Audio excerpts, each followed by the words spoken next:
He doesn't have the damage that Balance does, and he's arguably just as meter intensive. However, he is going with Sub-Zero this time. Interesting. I mean, I think UsedForGlue pretty tired of these Sub-Zero mirrors at this point. There's a lot of Sub-Zero players in this top 16 this week. Absolutely. I mean, it depends entirely on how K-Man wants to. I say K-Man, it is Kurtis G, is going to play this matchup. We saw Glue really establishing the threat of that meter burn hammer to armor through clones. So I guess the question now is how differently is Kurtis G going to play? Prepare to be shattered. Round 1. Fight. That first hit's going to be very important here. Goes Does start brave with the back two.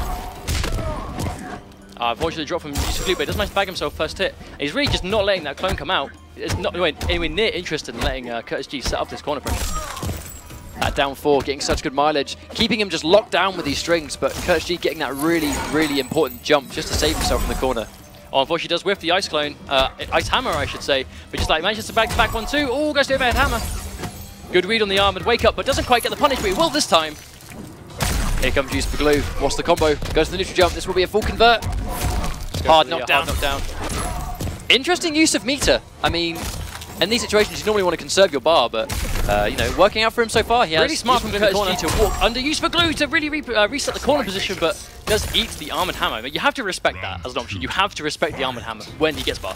It's quite a risky slide there, but you know, he's got UsedForGlue in the corner, and that's where you really want to be. That would have been a hit confirmed, but he really smart break to save himself from any of the damage. That down 4 being so good.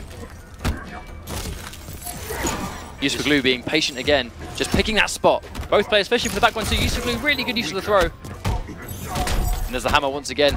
Good down 4. Good challenge with the down 4, but doesn't quite get it. Oh, UsedForGlue, just those precision strings just to keep Kurtis G in the corner and locked down. Oh, Kurtis G with a brave slide out of the corner. Does manage to push him mid-screen, but this is not where he needs to be to win this matchup. He will not get the life lead from full screen. I mean, if you look at UsedForGlue, he's so slow-paced. He's so calculated here. I mean, normally you see people doing a bit of shimmering, but UsedForGlue will just comfortably sit in an area and realize he's got the life lead. So I think it was too crowded mid-screen. Throws the Monk to give himself some breathing room. Sorry, Monk, maybe next time. Those Monks in the back are okay because they're further away. That was unfortunate. Hasn't got the meter because he sprinted into the cone. He doesn't have the meter and he will eat the brutality just like that. Snap. See you later. Revenant Sub-Zero. You cannot win. The new skin Sub-Zero will prevail. I mean, that new skin is a part of the Cold War pack. You can buy that now. It's only about £3, I believe. It's not very expensive. £3.49, I think. And it comes with a skin for Sonya, we should know this really. Sonya, Kano, and Sub-Zero. And I really like that skin. I like the Sub-Zero skin because I like the mask. Apart from Unbreakable, he keeps the mask. Yeah, as well. And Unbreakable, because he keeps his normal mask, it kind of looks like he's just got a hold and he's put a hat on. Got cold even, and he's put a hat on to warm up. But I mean, as you saw there, it's very much what we saw earlier from UsedForGlue, where he's picking his moments. If he sees a jump, he won't even try and anti the jump. He'll kind of just sit further away. And the second the jump lands, check them with the down 4. Down 4 and hit lets you run in and go for a free string. So he trip guards with the down 4. But as soon as that down 4 is respected for the string, that's when he throws you. Exactly. Like, it's good use of that frame advantage. That's what we see him do so many times. And that's what we see a lot of top players are doing now. And the forward 4 into hammer. I mean, forward 4 having good plus frames as a normal by itself. Plus frames basically mean that you can move before the opponent can on block. I mean, there are good plus frames on the 4 when committing to a special move. The hammer has a lot of startup, but if you do forward 4 hammer, it really sort of narrows the chance of the opponent to armor through forward 4 into hammer. Going into game 2, same stage again, only now it's the evil version, and again, just like last time, drops the combo, but no punish on the slide from Kurtis G. And again, no capitalizing on the back too. Sometimes you're just major damage here. I think sometimes you're just not ready to punish something. And that down 4 going in again, and that grab. I mean, there's good plus frames on that 1-2 string, which just, you know, you can run in for a grab. Oh, tags the clone. Oh, you literally punched the clone, but didn't quite get enough. This will be big damage for a back 2 by itself. Meatless 37%. Ouch, that is gonna add up. UsedForGlue again, just keeping him in the corner. I mean, he hasn't even got an ice clone, and he has Kurtis G in the corner. Kurtis G doing a really good job trying to fight his way out here. Lovely freeze. UsedForGlue sitting on 2 bars of meat right now. Will he opt to use it, or will he conserve it for the next round? That will not confirm, and a really clean max range punish for the down 4. I mean, why do anything else but a down 4? I mean, that damage alone will take him. Kurtis G, I mean, he's doing well here. It's just a matter of, I mean, I think one of the important things is that UsedForGlue hasn't really spent much meter, and those meter burn hammers are an issue. They are dangerous. Once again, the Monk thrown in the background. He just managed to get out of being unconscious. He comes back, he's thrown again, he's like, not again, and now he's dead again. Really good damage. I mean, deceivingly high damage from that meter burn hammer.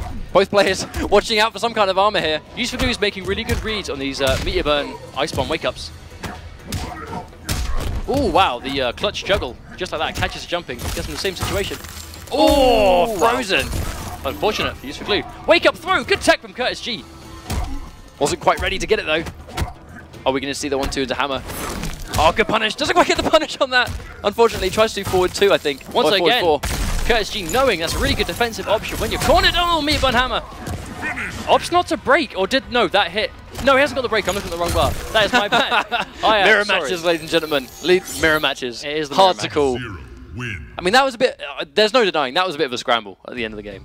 But I mean, as always, because UsedForGlue was saving meter so often, the meter bend hammer really just eliminating the clone as a threat. I mean, even on block, if you block the hammer, the clone disappears. And that's the strength of what has changed about Grandmaster Sub, how now when you block something, the clone vanishes. It's just traditional counter poking. It's understanding that when you're at a certain situation after a block, be it 0, be it minus a couple of frames maybe, chuck out an armored move, especially if it's a launcher like the hammer you get in Cryomancer. If it hits, you're getting yourself a massive amount of damage, and in Cryomancer you're leaving them standing or you're getting a hard knockdown. Oh, Kurtis doing really well. Sorry to interrupt you, but Kurtis G going Venomous Devourer. It's alright. It's alright. It happens. You're doing it all the time. It happens all the time. I've just got to hold that. I love doing it. I love it. I love making your life worse. Bad, harsh times. Live on the NetherRealm Twitch. But we have Venomous Devourer. We have Venomous Devourer right now, which I imagine the insect lift is going to be quite a factor. Trying to keep him full screen, keep him checked. But it's going to be a game of footsies here. Absolutely. Starts off. Speaking of footsies, we start off with a jump.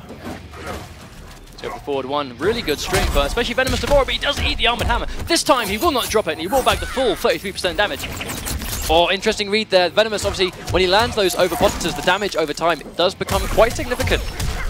And we'll see Kurtis G go into that a lot. Does go for this hard knockdown. It's a really good setup. Oh, the armored hammer! He caught him sleeping. I mean, normally when you see that string, you think it's your turn to press the button. But it's not, because here comes the Ivan hammer. Really good punish. Point UsedForGlue. Again, another legit punish on the down 4 with his own down 4 to take the round. Kurtis G has a mountain to climb if he's going to come back from this. He is now locked to Devourer. He can never change from this character again in this set. Good blocks on the jump in. Tagged by the hammer. Here we go again. The good low profile though to make the jump in whiff, but doesn't quite get anything off it, unfortunately. UsedForGlue not really leaving himself in a horrendously minus situation. That is what these little strings are for. It's like we said before, we literally said this at the start. When we first started seeing UsedForGlue play today, he will go for those strings. He will leave himself plus or 0 all the time, so before you know it, you can't move. Your health is constantly going down. He is building bar. Good use of the insect spray. But if you realise here, like, UsedForGlue hasn't really caught Kurtis G in any combos, but those plus frames add up. I mean, right here, just keeping him there. And that will be a whiff punish, potentially into the game right now. I mean, I respect the attempt to change character, because clearly the mirror match was not working, but potentially just UsedForGlue familiar with the matchup as well. I mean, we know that UsedForGlue fights Devourer players quite often. Kurtis G, I do respect the option of changing. He probably realised that the mirror match wasn't working. He can play multiple characters, so if you're just not confident in the character you're using, then you can go for a change. Unfortunately, the change was not probably what he was expecting. And